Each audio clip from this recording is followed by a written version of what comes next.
So I have the pleasure to welcome R Seymour, who is statistician in the School of Mathematical Sciences at the University of Nottingham. And today's talk is about Bayesian and parametric inference for epidemic models. So Roland, please. Thank you very much. Good morning, everyone from Nottingham. It's sunny for the first time in a week here, so that is a good start to the day. And it's really nice to be here and listen to all the talks and from the other webinars too. So the work I'm going to talk about today is from my PhD. So this is with my supervisors, Phil O'Neill and Theo Capreos, as well as a colleague in Thomas from the Wageningen Bioveterinary Research Unit in the Netherlands, and they supplied all of the data for this. And I'm going to talk about an outbreak of bird flu in the Netherlands. So this was in 2003. At the time, there were about 5,500 poultry farms in the Netherlands. These are all the dots on the map. And the red farms are ones that were confirmed to be infected with bird flu at the time. So there's about 250 of those. And the blue farms are farms which were preemptively culled. So they were culled either because they were suspected to have bird flu but not confirmed, or as a control measure during the outbreak. And there's about 1,500 of those farms. And the whole point of this work is to analyze the outbreak and specifically look at the infection rates between farms. So we can see there's some kind of spatial element here to this outbreak. There's two clusters, one in the middle and one in the south, and we'd like to learn what that spatial element is. And along the way, we also have to learn lots of the missing information. Crystal spoke about this a bit as well, because we don't know, they have those blue farms, we don't know if they're infected or not. And also we don't know when any of the farms were infected. We know that when they were removed and culled, but not when they're infected. Just a quick summary of the data. This is some sample data, but representative of what we have. For each farm, we have the longitude and latitude coordinates, its status at the end of the outbreak, so whether it was susceptible, culled because it was confirmed to be infected or preemptively culled, as well as the culling date if it was culled. And so now to talk a bit about the modeling. So we start off with a very simple model, an SIR model. And infections there are done according to a possum process in this model. So if you think about simulating a possum process, we have one farm is infected and we simulate the time until the next event. And assuming that's an infection, we then draw a farm to be infected uniformly at random from all the possible farms. But if you think back to that map we just had, the farms weren't distributed uniformly at random across the country. There were some clear clusters there. So that this model isn't the right model. It's too simple. But one other point on this slide is that we have the infection process and the removal process as well. So for the removal process, once the farm is infected, we draw a time from some distribution. It could be exponential. In this case, we actually use the gamma distribution until it becomes removed.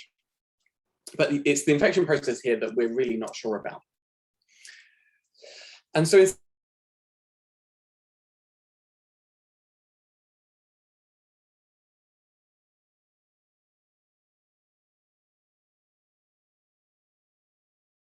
farms, it now depends on each pair of farms. So for farm I and J, the infection rate is given by beta ij. And that depends on the distance between I and J.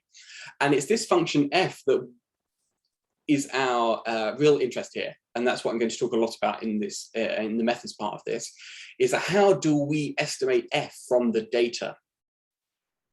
And I'm not the first person to do this. There are lots of methods already available, parametric methods particularly. And what has been done in the past is you write down a function for this distant dependent function. So you could write down linear, exponential, logistic, some other fancy function that you can think of. Really, there's loads of functions to choose from, but most of the time people choose exponential or logistic. You then go away and you fit your proposed model to the data, or you might fit several models to the data and choose the best one. But my argument there is that what is there in the data that allows you to make that choice or justify your choice? saying the infection rate is logistic is quite a strict assumption. It has to take this specific form, but there isn't much in the data that suggests that it is logistic. Remember, there's lots of missing data. We really only have the coordinates of the farms and the dates they were removed, so we don't really know much about the infection process. So it's quite difficult to justify the choice of any one particular function. But you still can do this, and there are good ways of doing it. In fact, you then, so this has been done before for this particular data set in 2007. And what the authors did is they proposed several different functions, all logistics. So the first model one, the first one is just homogeneously mixing, and it's included there as a baseline. But then they proposed several other logistic type functions. You can fit them, you can do lots of different ways, MLEs, you can do Bayesian inference for this. And then you can choose the best model somehow. So AIC is one option, and this comes up with model 5 here. But again, quite a strict assumption to make. I'm not sure we can justify that assumption from the data completely. So this is where the non-parametric part comes in. So the next 3 or 4 slides are mathematical. So if you're not into maths, don't worry, there's some results coming soon. But the way we do this non-parametrically is we use something called a Gaussian process. So first, if you think about the Gaussian distribution, it's a distribution over numbers, and it has a mean and a variance. And if you sample from the Gaussian distribution, you just get numbers that are distributed according to those 2 parameters. And the Gaussian process is very similar to that, except it's for functions. So we have a mean function and a covariance function, and we draw from this distribution and we get random functions. And so the mean function tells you something about what you expect the function to be. And the covariance function tells you lots about the assumptions that you'd like to go into this model. So what you think functions could look like. So that's much more vague than doing it parametrically. So instead of saying it has to be logistic, through the covariance function and the Gaussian process, we can now say it's continuous or differentiable. Maybe it's periodic, maybe it's a very flat function, or maybe it's very wiggly. Maybe we expect the infection rate to change over the course of 100 meters or 5 kilometers. So those kinds of assumptions instead of very specific parametric assumptions. So a quick example of this in a regression context, so stepping away from epidemics for 1 minute, we have some points here. We want to fit a curve through them. Gaussian processes are really good at this. So instead of writing down a parametric form for this and then fitting it, we suppose we have some just nice functions. And so here, these are some samples from the Gaussian process that we're going to fit to this. Fairly wiggly, smooth functions, continuous, reasonably well behaved. And so when you combine that Gaussian process with the data, you get your posterior distribution, the results. So the solid line here is the mean function, the posterior mean, and we also have some credible intervals shaded here in blue. And so really we're saying it can be any fairly smooth line that goes through that blue region. And so now we want to apply this to epidemics. So instead of fitting it to points, we have removal times and locations. And we want to come up with some curve that describes the infection rate over the distance. And how do we do that? Well, we have to write down the likelihood for our model. And that has 3 parts. The total infectious pressure, that looks at who is infected when, and how long different individuals or different farms were infectious for, and how much pressure they were putting on each other. So that contains this beta JK, so that weights by the distance. Then we have the pressure infectors put on each susceptible. So that looks at who could have infected whom, who was infectious just before a farm became infected, and how likely was it each farm could have been the person to infect, or that the farm could have infected another farm. And then finally in the bottom row, we have the infectious period distributions, and that just is looking at how long farms were infectious for. And we need here both the infection and the removal time. So we do have an augmented likelihood function because we only observe the removal times. We actually do some reversible jump MCMC for the infection times to infer those. And also this assumes that we know which farms were infected. So we're having to do 2 lots of reversible jump, one for the infection times and one to work out which farms were infected, because we had all of those blue farms at the start. We didn't know if they were infected or not. So we're having to do reversible jump MCMC for that to work out those as well. And so for the avian flu outbreak, here are the results. So the red line and the dashed line are the results of the parametric model, the best fitting parametric model. And the solid line and the blue credible intervals are from the non-parametric results. So we can see that they agree broadly. Maybe over the first few kilometers there's some difference, but what is really different is the uncertainty around them. The red parametric model is quite certain compared to our non-parametric model. And why is that? Well, we're putting in fewer assumptions, so we get larger uncertainty out. But you can also argue that in the reverse, and I tend to believe that too, is that in the red parametric model, you're putting in lots of assumptions, quite strict assumptions about what your function should look like. Maybe that's too many assumptions, so maybe the parametric model there is slightly too sure. And so Crystal touched on this briefly, actually, which I thought was really nice, that she spoke a bit about uncertainty. And I think here we have a slightly better handle on the uncertainty, although it doesn't look as attractive. And talking to policymakers about this, they don't really like having so much uncertainty. But maybe having a larger uncertainty here means that we are being more honest about what information is available in the data. And so that's for the infection rate function. But we're also interested in which farms were infected. So when we were doing that reversible jump MCMC, so here is a map. We are looking at the farms which were preemptively culled. And we can assign probabilities to each of them as to how likely it was that they were actually infected during the outbreak. And as you can see, they're mainly in those 2 clusters in the center and in the south, but there is maybe a path between them. Difficult really to say what is going on there. We can also look at how long farms were infected for. So for the confirmed infected farms, they're around 6 days. The preemptively culled farms, they're infected on average about 4 days, which makes sense because they were preemptively culled, so they didn't go through the whole process of being confirmed to be infected. But there are some outliers. Maybe there were some farms that were preemptively culled that were missed. Difficult to say. What else we can do that is quite nice here is we can do some culling analysis. So we can simulate different ring culling strategies here and look at what would have happened under different strategies. And this table is a bit messy, there's a lot of information there, but really it's the first 2 rows that count. So the first is under 0 kilometer culling, so no culling there. And we think maybe between 150 and 650 farms would have been expected. And we can also look at some crude estimate of the compensation that would have to be paid out if that strategy had been implemented.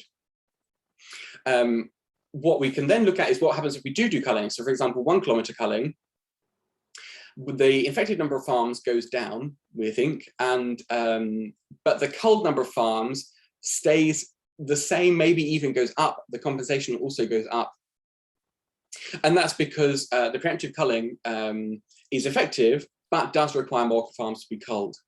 And because we're doing this in a Bayesian way and not looking at MLEs, we can actually assign probabilities to all these different events and investigate them more based on what policymakers want.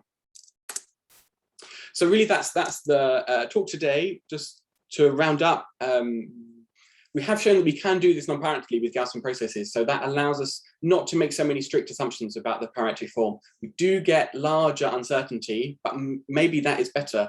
And it allows us to be more honest about what information there is in the data. And then we can go on to analyze control strategies, look at counterfactuals, look at which farms may have been affected. And there is a paper summarizing all of this that came out last month in the Journal of the Royal Statistical Society Series C. So I would encourage you to check that out if you are interested. Thank you very much. Are there any questions? Thank you, Roland. So you it was very interesting, and the presentation of this so statistical method. We have almost 10 minutes for questions. So are there some questions in the audience? So I can start, and in the meantime, the people will prepare their questions. So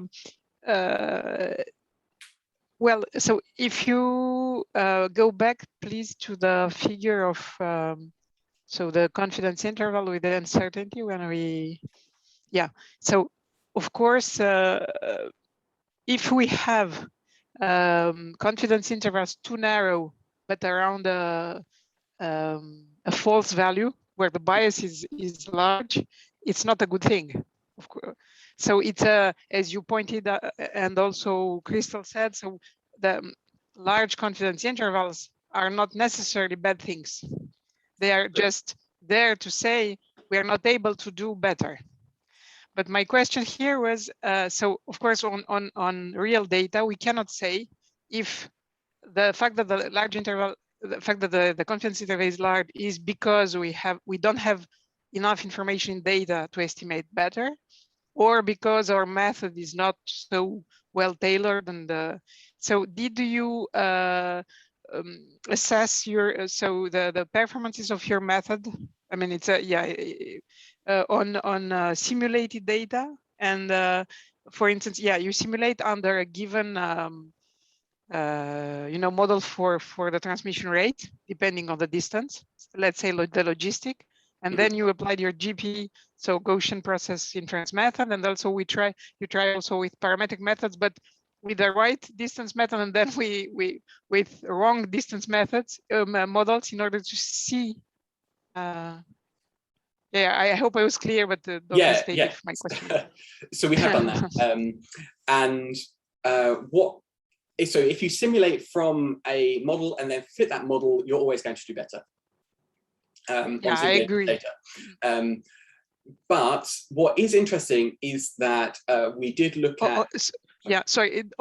Unless your method is estimation method is very bad, but well, in general, if you use the right model, okay. Yeah, exactly. But what we did look at is in a different example of foot and mouth disease, we simulated different outbreaks of foot and mouth and fitted various parametric models and the non-parametric model. And there wasn't much difference when looking at the different parametric models. There wasn't much in the data to say this model was particularly better than another parametric model. So it was difficult to choose a parametric model, and then they also had different conclusions regarding the culling analysis. So they're particularly interested in culling, and the parametric model the different parametric models led you down different routes of culling to say do this kind of culling or do a different kind of culling, and that can be quite problematic. So because the parametric models are sometimes overestimating or becoming more certain than they should be, it gives you incorrect advice on the culling, or leads you to incorrect conclusions on the culling strategy and the different control strategies. Whereas the parametric model was slightly less certain, larger uncertainty, but didn't give you the wrong analysis about the culling procedures which should be chosen. So did that answer your question? Yeah. So it's to say, so in terms of prediction, the less, let's say, the less precise estimation will provide maybe not very accurate prediction, but at least not wrong ones. Yes. And sometimes, parametric models can orient the decision towards wrong. Yeah, you summed it up nicely there. You're confident, but might be wrong. Whereas non-parametric, you're less confident, but you're probably not wrong. Yeah. Okay. And another question. So what about doing a model mixture? So use, so to use several parametric models, but weighted by kind of, I don't know, confidence that we can. Yeah, so that's another method you could use. So you could use some mixture model and then work out the probabilities that different models are correct. And I should also say there is some sliding scale between parametric and non-parametric. So in the GP, you can have a mean function. So you can put in there a parametric mean that you think is probably the right model, and not have much uncertainty or specify in the GP. You're quite certain about the mean. So you can mix and match the parametric and non-parametric models, and that's quite useful when you're doing real-time inference, because of course there's less data available as you go on through the epidemic. And so you can say, it's probably the mean, rely on that more than the non-parametric information you're gaining from the data. Okay, so the form is non-informative in the sense that it's non-parametric. Yeah, it's a Gaussian, but then we can put information on the mean. Okay. Yeah, exactly. And in terms of I don't know, computation power, here your data was not huge, so I don't think you had the problems of. I'm afraid there were lots of problems. So okay, here there's about 5,500 farms. So the whole inference method took about a week to run on the university's high performance compute service. Okay. Which is long, and one of those difficulties is because you need a covariance matrix for the Gaussian process, and there's about 5,000 farms, which means your covariance matrix is 5,000 choose 2 times 5,000 choose 2, which is very large and difficult to work with. And it's not sparse at all? It's no, it's dense because you're looking at pairwise distances. But there are tricks you can play around with making that matrix sparse, or coming up with a matrix that approximates that's much smaller in dimension. Yeah, so there are tricks you can do to make things easier. And from this point of view, how your method compares with parametric models? Parametric models run in 10-15 minutes. Yeah, that's the difficulty. Okay. So Colin has a question. Yes, it's really interesting. And I was looking at the example you've got on screen here. It's infection rate you're estimating. And it occurs to me, it's actually something I think Crystal referred to, was that, of course, there's a potential for the infection rate at one distance to compensate for the infection rate at a different distance. And I guess with a very flexible model like yours, that could be quite a major issue, which would affect perhaps the uncertainty envelope here. I was wondering, what do you see if you estimate, say, something like a latent variable, like, for example, the number of infected farms that were preemptively culled? Perhaps you get a somewhat narrower confidence interval when you estimate something like that. Yes, exactly. So there we can be a lot more certain about those kind of latent variables. The infection rate, I guess, is the most difficult part of the model to learn, or the most difficult piece of information in this whole process to learn, but it's the one that has the most impact on everything else, which is why we chose to learn the infection rate. There's actually a discussion paper on something similar at the moment in RSSA, I think, about inferring the number of coronavirus cases given the testing capacity, and they do something similar there with piecewise constant linear functions, and they're fairly certain there as well. So we had similar results in that sense. So yeah, if you're interested in that kind of thing as well, I'd recommend that paper. Oh, thank you. Thank you, Roland. Thank you very much. We can stop here, and thank you again.